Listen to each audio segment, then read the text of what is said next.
সমালোচনা করতেই পারবো, কখনো সমালোচক হতে পারবো না।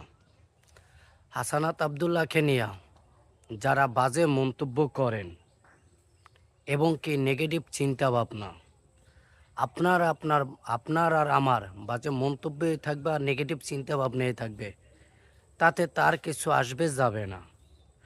হাসানাত আবদুল্লাহর কিন্তু দিন শেষে জয়, আর সত্যের কখনো মৃত্যু হয় না, সত্যের সবসময় জয় হয়। দেখেন, সবাই কথায় কথায় বলে হাসানাত আবদুল্লাহর বাবা রাজমিস্ত্রি।